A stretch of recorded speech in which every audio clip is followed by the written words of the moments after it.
3 years ago, I was the most talented, broke person I know. I could build a website, I could design a brand, and I could edit a video. More importantly, I was actually good at it. Better than people who actually get paid for it. And I remember I had no money in my bank account. Other than keeping rent paid and my bills paid, I actually had thousands of dollars on my credit card from working on my startup and nothing to my name. I used to kind of sit there refreshing my balance like the number was gonna change. But in the back of my mind, I felt like the universe owed me something for being so talented. The truth is, though, it didn't. It never does. Here's the day that it changed for me. I remember the first time I started in a consulting business a few years ago, and I got my first client. They paid me for the first month, and it felt like I finally knew what I was doing. And now, although we work in a pretty different industry, I understood the one lesson that had been kind of vacant to me for many years. This is the thing that really, once you see it,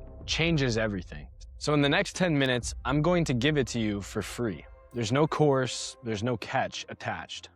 And honestly, it's gonna make some of you pretty angry, but we're here for it. More importantly, I'd ask that you stay for that part. So without further ado, welcome into the channel and let's begin. Section 1, I like to call the brutal claim of all of this. You're not broke because you lack a certain skill. Most of us think we need to build something new or we need to develop or take a course to be able to get the skills we need to make money. It's the biggest lie college tells all of us. But at the end of the day, most people are broke for a single reason. You have not once went out and sold a single thing that you've made. And I need you to actually kind of sit with that for a second because it's uncomfortable. And the uncomfortable truths are most of the time the most necessary ones. You can build, you can design, you can edit, you can code, you can do it all. Most of the time, you have a real skill. The kind that people are willing to fork over money for and do every single day. So why are we still broke? Because the problem here was never with the skill. Read my lips, the problem was never with the skill. The problem we're talking about is you learned how to make things. You just never learned how to sell them. And those are two completely different sports. Being an incredible cook doesn't make you a restaurant. Being an incredible builder doesn't make you a business. A skill that you can't sell is not a business. It's a very expensive hobby. That's the whole video.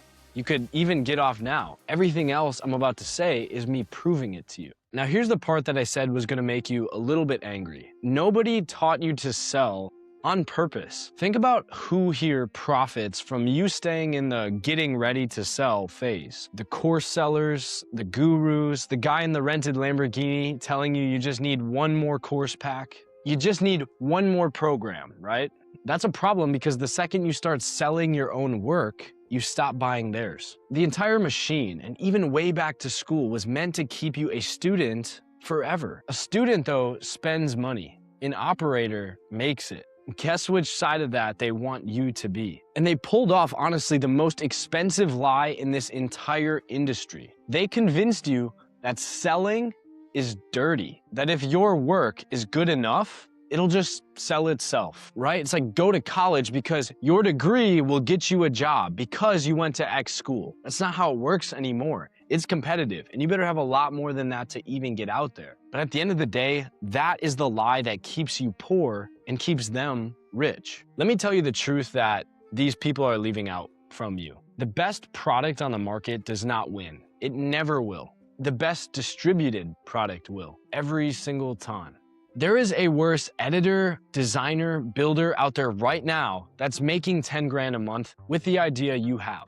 And like I said, not because they're better, but because he learned the one thing that you've been forgetting your entire life. How to take the thing that he actually built and put it in front of people who want to buy it. And more importantly, how to ask for the money properly. Selling isn't sleazy. It's not you scamming. Selling is just you refusing to keep what you've built hidden. So let me tell you, I better hope that you don't dare do the thing you're about to do. Don't tell yourself, oh, I'm gonna sit back, I'm gonna build an audience, I'm gonna have 1 million YouTube subscribers, and then I'll go sell. Do you see the logic? Do you see why I'm saying that? It's the same logic using a different mask. It's the same trap with a nicer outfit. Build an audience first is like saying just get good first for people who've already got good. It's another year of just making content for an algorithm, chasing followers who will never give you $1, and telling yourself that the money's coming after the next milestone that keeps moving forward. You don't need 100,000 followers. You need one buyer, one single person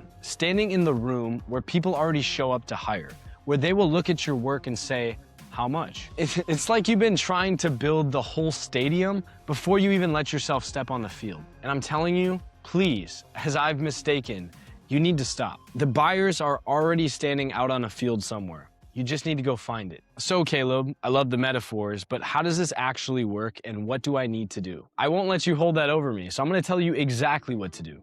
There's 3 moves, and you can screenshot, you can replay this, whatever you need. 1, turn your skill into something that a human being can actually buy.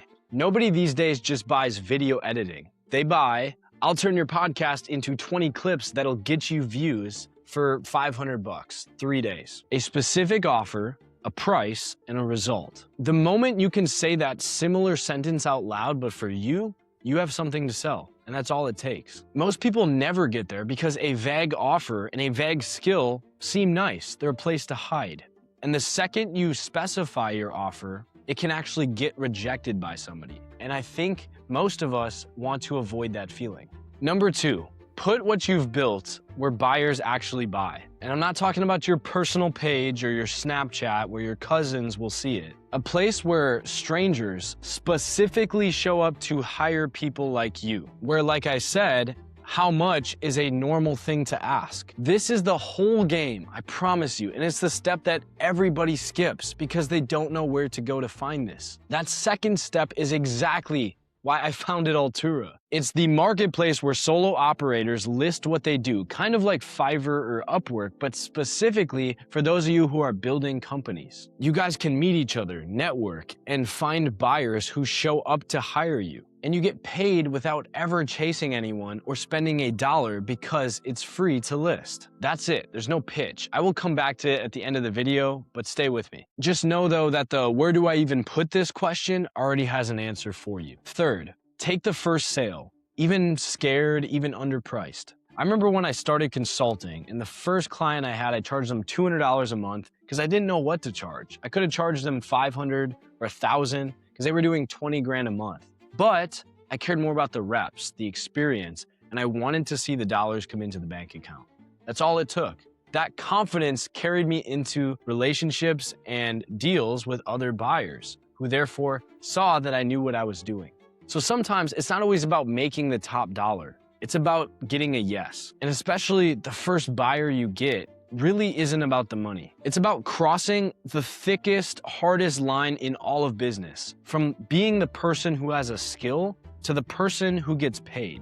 I would even say from my own experience, charge too little on purpose, even if you don't have to, because it's not about the money and you should train yourself to deliver with quality. And that first buyer is never gonna be disappointed for the price they got. And more importantly, even if you just see a single dollar come in, when a stranger pays you one time for what you've built, your entire brain rewires itself. So on that note, what happens if I don't? Let me tell you what happens if none of this happens. The answer is nothing. That's the horror of it.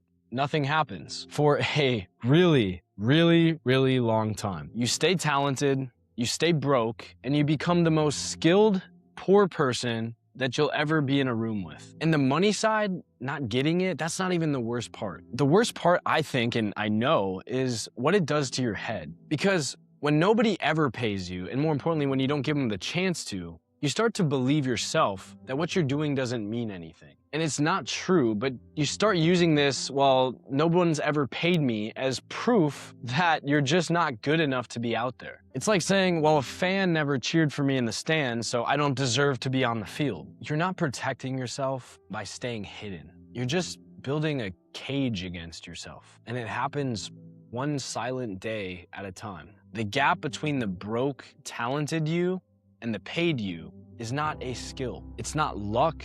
It's not even the connections that you have on LinkedIn. I know they're important. It's one decision. It's to be seen and to confidently be for sale. It's the whole gap. And I know, it's smaller than you think. But as you know, we've been standing in front of it, you and I, even if we haven't known each other, for years, calling it, I'm not ready yet. And so we both know how serious it really is. So here's your job.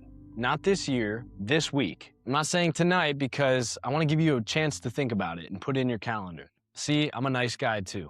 First, take the one skill that you're best at. Even write it down on paper so you can't change it easily or rotate into the next thing quickly. It's gonna live in front of you. Second, like we said, put it somewhere where buyers can find it and that they can pay you at. Get the first sale and use free marketing like Altura to cross the line. And like I said, if you want the fastest version of step 2, where you don't have to pay anything and you get free traction, come to alturasociety.com. It's down below. List one service. It's literally not gonna hurt you and it's 100% free, so you might as well take advantage of it. The worst case here is finally, you find out what your work is actually worth. Even if it's nothing, would you rather have that or spend another year building the same product? The final message I'll say is this: please, for the love of God, stop building things that nobody's paying for. The skill, the talent that I know you have, it doesn't matter who you are, you have a skill set. That wasn't the hard part. Getting paid for it was. So my final ask to you is change it. You have the momentum. You spent all this time building. Just give a little of it to getting seen. I'm Schuelke, and as always, take care. I'm rooting for you.